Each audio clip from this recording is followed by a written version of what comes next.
Good morning students, आपका स्वागत है हमारे इस नए वीडियो में। इस वीडियो में हम बताने वाले हैं क्लास 12th का बायोलॉजी का एक क्वेश्चन जो कि बहुत बार एग्जाम में पूछा गया है। तो चलिए क्वेश्चन स्टार्ट करते हैं।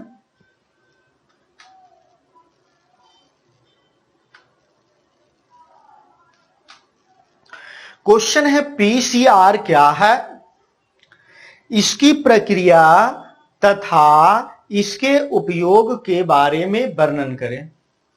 ठीक है, क्वेश्चन है पीसीआर क्या है, इसकी प्रक्रिया तथा उपयोग के बारे में वर्णन करें, है ना। चलते हैं आंसर की ओर। तो सबसे पहले हमको आंसर करना है, तो आंसर में हम सबसे पहले लिखेंगे पॉलीमरेज श्रृंखला अभिक्रिया को पीसीआर कहते हैं। जी हां, सबसे पहले लिखना है आंसर में पॉलीमरेज श्रृंखला अभिक्रिया को पीसीआर कहते हैं। पीसीआर का फुल फॉर्म होता है पॉलीमरेज चैन रिएक्शन, उसी को हिंदी में कहते हैं पॉलीमरेज श्रृंखला अभिक्रिया। ठीक है, तो पॉलीमरेज श्रृंखला अभिक्रिया को पीसीआर कहते हैं। चलिए आगे लिखेंगे, हम आगे लिखेंगे इस विधि के द्वारा जीन की कई प्रतिकृतियों का संश्लेषण किया जाता है। जी हां, किस विधि द्वारा? पीसीआर विधि द्वारा, है ना। पीसीआर विधि के द्वारा जीन की कई प्रतिकृतियों का संश्लेषण किया जाता है। चलिए आगे बढ़ते हैं। फिर हम लिखेंगे आंसर में, देखिए ये 5 नंबर का क्वेश्चन पूछा जाता है, इसलिए आंसर थोड़ा लंबा है ना। अब हम आगे लिखेंगे इस कार्य के लिए उपयोग में लाए गए उपकरण को थर्मल साइक्लर कहते हैं। जी हां, पीसीआर जो विधि है ना, इस विधि में एक उपकरण का उपयोग किया जाता है, उस उपकरण को हम थर्मल साइक्लर कहते हैं। ठीक है ना, थर्मल साइक्लर। अब बात आता है कि ये थर्मल साइक्लर क्या चीज है, कैसा होता है, लंबा होता है, चौड़ा होता है। तो चलिए थर्मल साइक्लर सबसे पहले हम देख लेते हैं कैसा होता है। ये जो सामने पड़ा हुआ दिख रहा है मशीन, इसी को हम थर्मल साइक्लर कहते हैं। क्या कहते हैं? थर्मल साइक्लर कहते हैं। थर्मल साइक्लर कहते हैं हम। अब ये जो थर्मल साइक्लर है, इसमें क्या क्या किया जाता है यह जानेंगे। अब हम आगे बढ़ते हैं। आगे लिखा हुआ है, ध्यान से देखिए, स्क्रीन पर लिखा हुआ आ रहा है पीसीआर जो चक्र है वो 3 चरणों में पूर्ण होता है। जी हां, पीसीआर चक्र जो है 3 चरणों में पूर्ण होता है। अब ये 3 चरणों में जो पूर्ण होता है वो कौन कौन चरण है यह भी जान लेते हैं थोड़ा। तो पहला चरण है निष्क्रियकरण, दूसरा चरण है पहला निष्क्रियकरण, दूसरा है तापानुशीलन, दूसरा क्या है? तापानुशीलन, और तीसरा है विस्तार। तो चलिए अब हम डिटेल में ये तीनों चरण के बारे में जानेंगे। तो सबसे पहले आ रहा हमारे पास स्क्रीन पर पहला नंबर है निष्क्रियकरण। जी हां, पहला नंबर है निष्क्रियकरण। अब ये जो निष्क्रियकरण चरण है किसका? पीसीआर विधि का, है ना, पीसीआर का। तो चलिए आगे बढ़ते हैं। इसमें क्या होता है निष्क्रियकरण में, या फिर हम बोल सकते हैं इस चरण में, है ना, निष्क्रियकरण में, या फिर हम बोल सकते हैं इस चरण में डीएनए को 92 डिग्री सेल्सियस पर 1 मिनट थर्मल साइक्लर में गर्म किया जाता है। ठीक है, सिंपल शब्दों में हम कहें तो जो थर्मल साइक्लर उपकरण अभी हम आपको दिखाएं, उस थर्मल साइक्लर का टेम्परेचर जो है 92 डिग्री सेल्सियस रखा जाता है, उसमें डीएनए को डाला जाता है और 1 मिनट तक गर्म किया जाता है। ठीक है, अब ऐसा करने से क्या होता है, डीएनए के जो दोनों स्ट्रैंड होता है वो बिल्कुल अलग अलग हो जाता है। ठीक, यानी निष्क्रियकरण करने से हमारे पास जो प्राप्त हुआ उसको हम बोल सकते हैं अस्टैंड युक्त है ना, अस्टैंड तो अलग हो गया ना दोनों, तो अस्टैंड युक्त एक तरह का अभिक्रिया मिश्रण प्राप्त हुआ। क्या हुआ?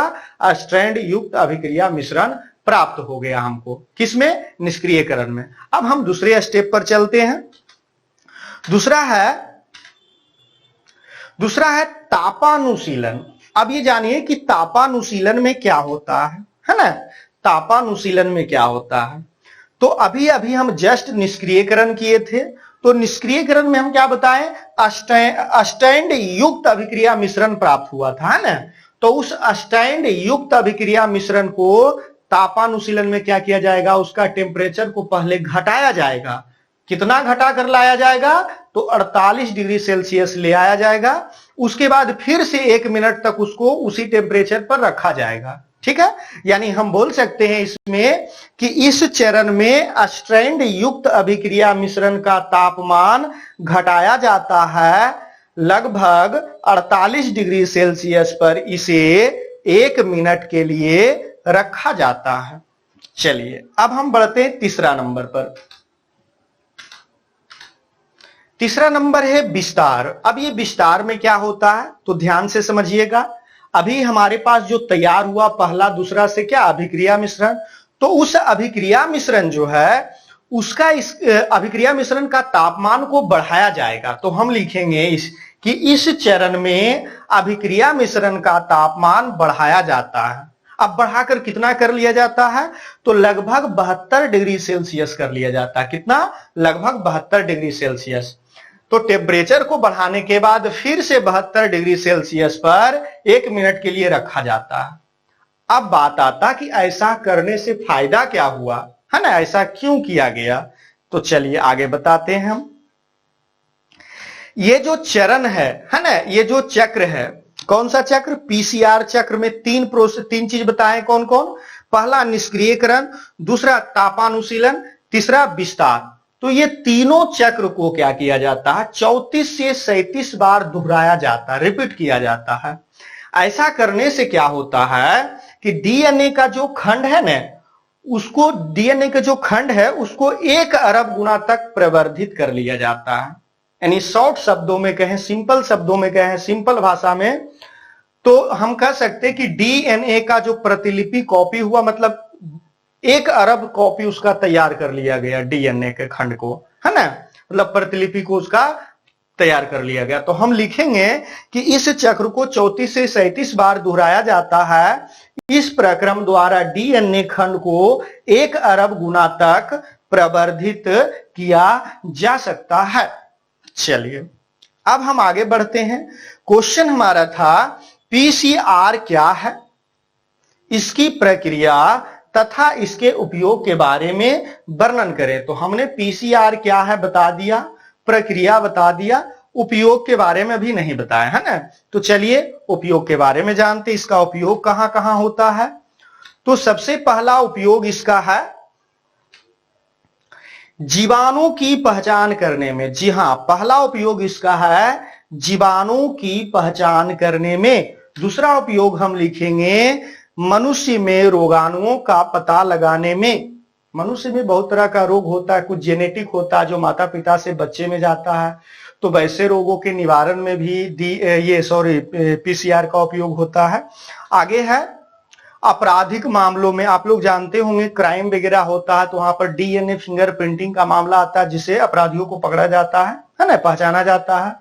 तो आपराधिक मामले में भी पीसीआर का उपयोग होता है डीएनए फिंगर प्रिंटिंग के रूप में, है ना? चलिए आगे बढ़ते हैं। माता पिता की पहचान करने में। जी हाँ, माता पिता का भी पहचान करने में इसका उपयोग किया जाता है। जैसे डीएनए फिंगर प्रिंटिंग का भी उपयोग माता पिता के पहचान में किया जाता था, यहां भी इसका उपयोग किया जाता है ना? तो चलिए आज का ये क्वेश्चन कंप्लीट हुआ। उम्मीद करते हैं कि आप लोग को ये वीडियो अच्छा लगा होगा, और आप लोग में से अगर कोई ऐसे स्टूडेंट है जो हमारे चैनल पर नए हैं तो हमारे चैनल को सब्सक्राइब कर लीजिए। अगर ये वीडियो अच्छा लगा तो वीडियो को लाइक कीजिए, शेयर कीजिए, कमेंट कीजिए। और सबसे जरूरी बात, अगर आपका कोई क्वेश्चन हो जैसे आप पढ़ते हैं कोई क्वेश्चन बायोलॉजी का हो जो कि एग्जाम में बहुत बार पूछा गया, आपको समझ में नहीं आ रहा, तो कमेंट सेक्शन में आप लिख दीजिए। हम कोशिश करेंगे कि उस क्वेश्चन का आंसर करके हम आप एक वीडियो अपने चैनल पर अपलोड कर दें। चलिए तो ठीक है, इसी के साथ आज का क्लास समाप्त होता है। जय हिंद।